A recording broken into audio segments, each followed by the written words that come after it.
we'll be covering the basic design tools of BeOp. As you can see here, there are multiple formats to choose from depending on your objectives. Let's start with the survey format. Give the survey a name. We'll start with one question and two choices to select. As you enter the text, there will be an option to edit the text to your desired look. Once the details are entered, a preview of the survey format will appear along with a button to customize the design. Click Customize Design. The design window will drop down, giving you access to a number of design tools to help you get the look you want. The color of the survey format border can be adjusted using a hex code in order to add contrast, align with brand colors, and so forth. Use an eyedropper tool of your choice to get the hex code, or enter the hex code if you already have it. The border width can be adjusted as well as the border radius to make it more round or square. The font family can be changed to align with brands. Publishers can also upload specific fonts. This will be covered in another video. We'll now go into the brand tab that allows you to hide, show, or upload a brand logo. In this case, we'll hide the current brand name and upload a different logo. Scale it down a bit to make sure the edges aren't cut off. Use the image width tool to scale it down or scale it up. We'll scale it down here. Image alignment gives you the option to place the brand logo on the left, center, or right. We'll keep it in the center. The background tab gives you access to customize elements in the background. Any changes made here will remain static and appear throughout the survey. When we adjust the safe area, the format will expand until a red zone appears. Depending on the responsiveness of a website, the format will either fold or simply push the publisher's content down. As a rule of thumb, try to keep the format above the red zone. In the Questions tab, we can adjust the choice button, such as the opacity. This is only available in default mode. Click Custom, enter the hex code, and you can see the opacity feature disappears. Similar to the widget border, the width and radius of the choice button can be adjusted.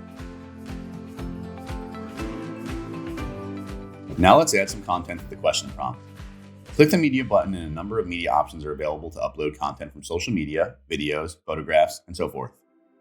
We'll go ahead and upload a photograph. Depending on the content you upload, you'll have the ability to crop and scale the content. Free mode allows you to crop freely, or you can use a predetermined ratio listed here. Once the content is cropped, use the scale tool to increase or reduce the size. Attribution can be added here if needed. This looks okay, so we'll save this. Now we have an image with our question. Click Advanced Options and you can customize certain elements of the specific question prompt. You can have the user select one or more choices, randomize the choice order every time a user sees the survey, include additional links on the first and last screen, insert webhooks, and determine if you want the title to be above, within, or below the image that was just uploaded. If you want a different image to appear with the survey results, we'll have to end with a custom message. Click the next button and you'll have the option to select End, which will show just the survey results or a message. Custom message gives you the option to upload more media, add a new message, and show the survey results. We'll also add a link, which will be our call to action for the last screen. When you add a link, either create a new one, use an existing one if you're creating multiple BeOp units to drive traffic to the same website, or duplicate a link and change the call to action text. We'll create a new one. Give the link a name so you can find it later and grab the link you want the user to end up at. There's an option to have the link open in a new tab or in the widget. However, this will depend on the website's permission to view the website in the widget. Enter the call to action text, and there are a set of icons that can show up in the call to action. We'll keep that blank.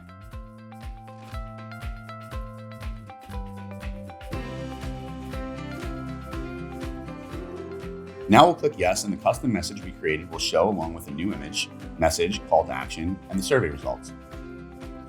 In the Cta tab, we can adjust the call to action button the same way we can adjust the option buttons.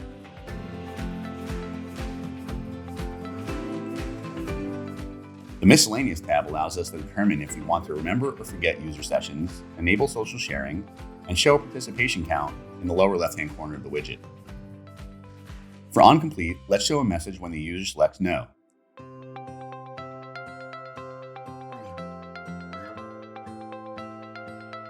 So when we click Yes, the custom message will still appear. Now, when we click No, the message we created will appear. That'll wrap the basic design tools of BeOp, and feel free to reach out to our team at www.beop.io for any specific questions.